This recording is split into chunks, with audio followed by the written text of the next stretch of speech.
Hi guys and welcome back to Adam's Aquatics. In today's video I'm going to be talking about what is the difference between the types of algae that I have in my fish room and what I would do if I was starting over again and what I think are the best pros and cons for each of my algae eaters. Okay, so I have two main types of algae. I have fish, so like my bristlenose pleco down there, and I also have snails, like this giant apple snail down here.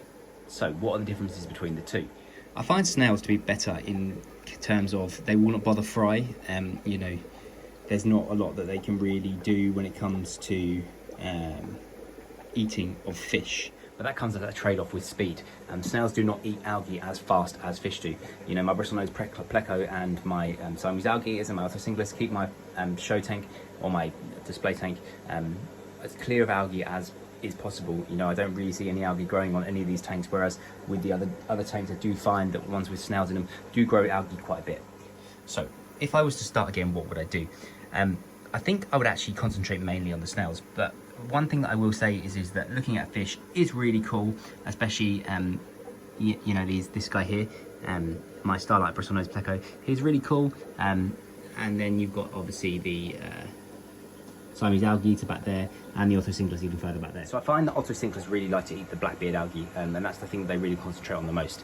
I find that bristlenose plecos, they will eat any type of algae, and they'll also rasp on wood. And I find that the Siamese algae eaters, as much as they're called an algae eater, they don't really eat algae. If you're dumping food in the tank, they'll concentrate more on the food than they will on actually eating the algae. So in order to get Siamese algae eaters to concentrate on eating algae, you have to actually not feed the tank. That's something that I found.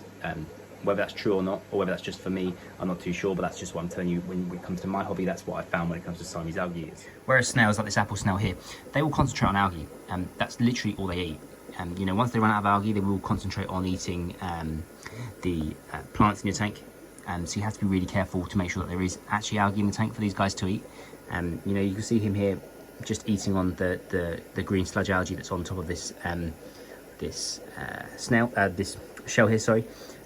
But he will not bother the fry. There is lots of fry swimming around in this tank, and he doesn't even remotely touch or bother the fry, and that's one thing that I really find really good about the snails, and that's the reason why, if I was to start again from the beginning, I'd probably go with snails for most of my breeding tanks. Now obviously if it's not a breeding tank, would I go with fish? Of course I would. You get to look at more fish, that's as simple as it is. But when it comes to breeding tanks, and you want to get rid of the algae in your tank, snails is the way forward. Now I'm not talking about pond snails, I'm not talking about any other type of snails, I'm talking about apple snails, the ones that I have found to be the best algae eaters and to eat the fastest. They don't eat fast, but actually in comparison to other snails, they really do. So that's just my 2p's worth on what I find to be the best algae eaters for breeding tanks. I hope you've enjoyed this video. If you have, make sure you like and subscribe. Follow me on Instagram at Adams.Aquatics, and I'll see you tomorrow for a vlog style video.